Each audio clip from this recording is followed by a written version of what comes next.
Hello, आप सभी कैसे हैं। आप सभी का मेरे YouTube चैनल BHU एकेडमी में स्वागत है। आज हम लोग RPF कांस्टेबल के लिए जीके जीएस के महत्वपूर्ण प्रश्नों को देखेंगे।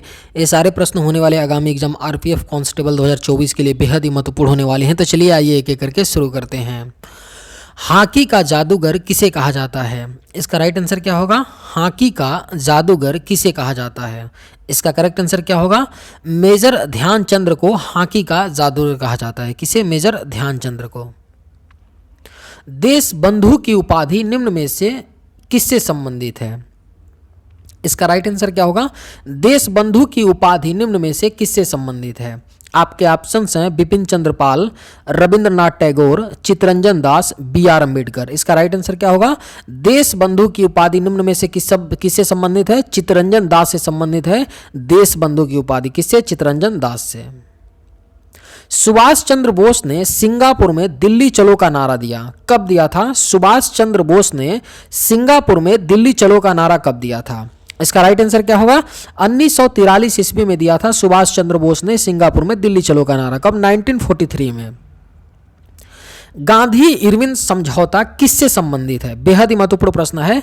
गांधी इरविन समझौता किससे संबंधित है? आपके ऑप्शंस हैं सविनय अवज्ञा आंदोलन, रॉलेट आंदोलन, भारत छोड़ो आंदोलन, असहयोग आंदोलन। इसका राइट आंसर क्या होगा? गांधी इरविन समझौता किससे संबंधित है? सविनय अवज्ञा आंदोलन से संबंधित है गांधी इरविन समझौता। बौद्ध ग्रंथ ललित विस्तार में कितनी लिपियों का उल्लेख है? अगर आपको ये वीडियो पसंद आए तो एक लाइक जरूर कीजिएगा और अगर आप इस चैनल पर नए होंगे तो सब्सक्राइब भी कर लीजिएगा। बौद्ध ग्रंथ ललित विस्तार में कितने लिपियों का उल्लेख है? इसका राइट आंसर क्या होगा? ऑप्शन डी 89 लिपियों का उल्लेख है बौद्ध ग्रंथ ललित विस्तार में। कितने? 89 लिपियों का। चलिए अगले प्रश्न पे चलते हैं। जैन सूत्र में कितनी लिपियों का उल्लेख है? इसका राइट आंसर क्या होगा? जैन सूत्र में कितनी लिपियों का उल्लेख है? 18 लिपियों का उल्लेख है जैन सूत्र में। कितनी लिपियों का? 18 लिपियों का। अशोक के शिलालेखों की क्या लिपि है? बेहद ही महत्वपूर्ण प्रश्न है।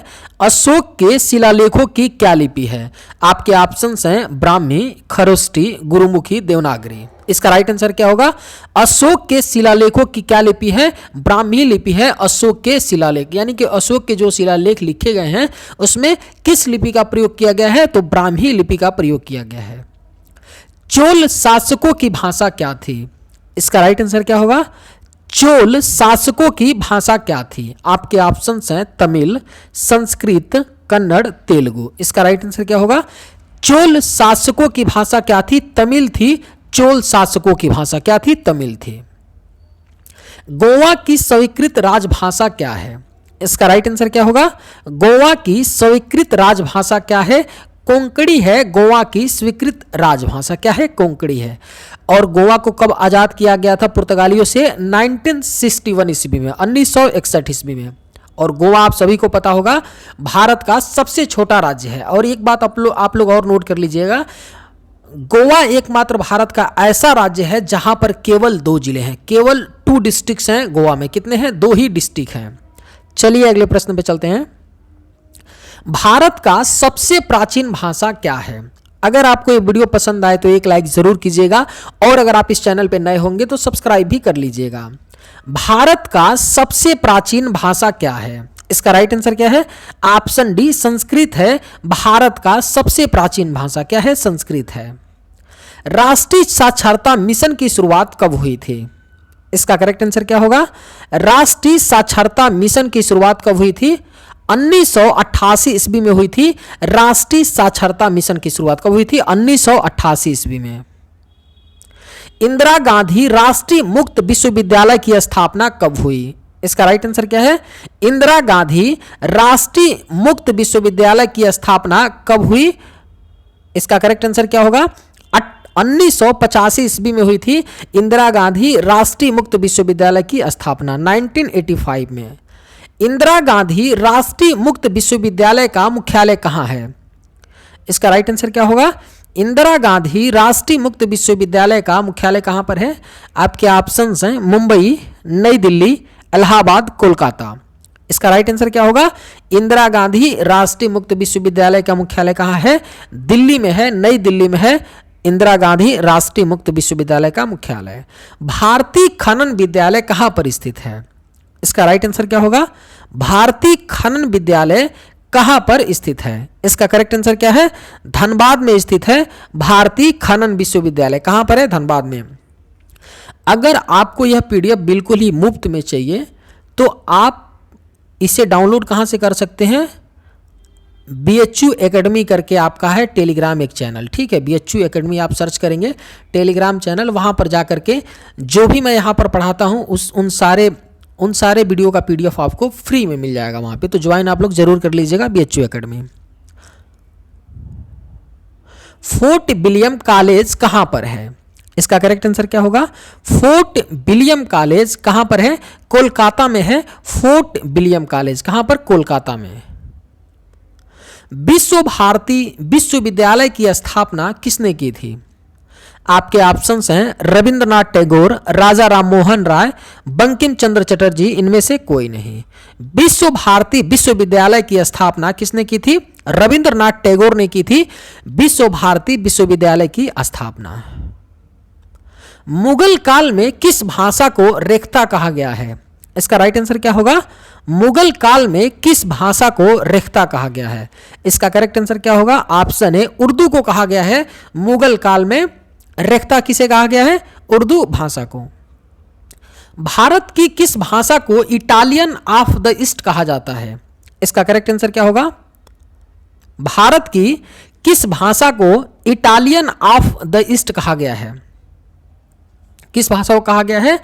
तो तेलुगु भाषा को कहा गया है इटालियन ऑफ द ईस्ट। किसे? तेलुगु भाषा को। देश के एकमात्र किस राज्य की राजभाषा अंग्रेजी है? आप सभी को पता होगा। देश के एकमात्र किस राज्य की राजभाषा अंग्रेजी है? नागालैंड राज्य एकमात्र ऐसा है जिसकी राजभाषा क्या है? इंग्लिश है। लाल बहादुर शास्त्री की समाधि किस नदी के किनारे स्थित है? बेहद ही महत्वपूर्ण प्रश्न है। लाल बहादुर शास्त्री की समाधि किस नदी के किनारे स्थित है? अगर आपको ये वीडियो पसंद आए तो एक लाइक ज़रूर कीजिएगा। आपके एक लाइक से हमें बहुत ही ज़्यादा मोटिवेशन मिलता है।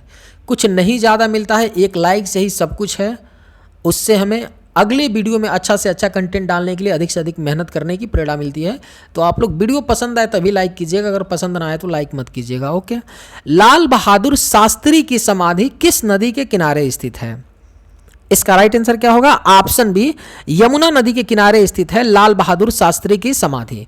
और जो लाल बहादुर शास्त्री की समाधि है उसका क्या नाम है?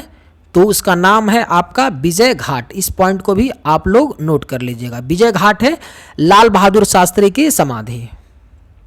शेषनाग झील किस राज्य में स्थित है? इसका राइट आंसर क्या है? शेषनाग झील किस राज्य में स्थित है? जम्मू कश्मीर में स्थित है। शेषनाग झील किस राज्य में है? जम्मू कश्मीर में। महात्मा गांधी का जन्म किस वर्ष में हुआ था? इसका राइट आंसर क्या है? महात्मा गांधी का जन्म किस वर्ष में हुआ था? 1869 ईस्वी में हुआ था महात्मा गांधी का जन्म। कब हुआ था? 1869 में। प्रोटीन का उच्चतम स्रोत निम्नलिखित में से क्या है? इसका करेक्ट आंसर क्या होगा? प्रोटीन का उच्चतम स्रोत निम्न में से क्या है? इसका राइट आंसर क्या होगा? ऑप्शन डी सोयाबीन है प्रोटीन का उच्चतम स्रोत। बंगाल का शोक किस नदी को कहा जाता है? इसका राइट आंसर क्या है? बंगाल का शोक किस नदी को कहा जाता है? दामोदर नदी को कहा जाता है बंगाल का शोक। किस नदी को? दामोदर नदी को।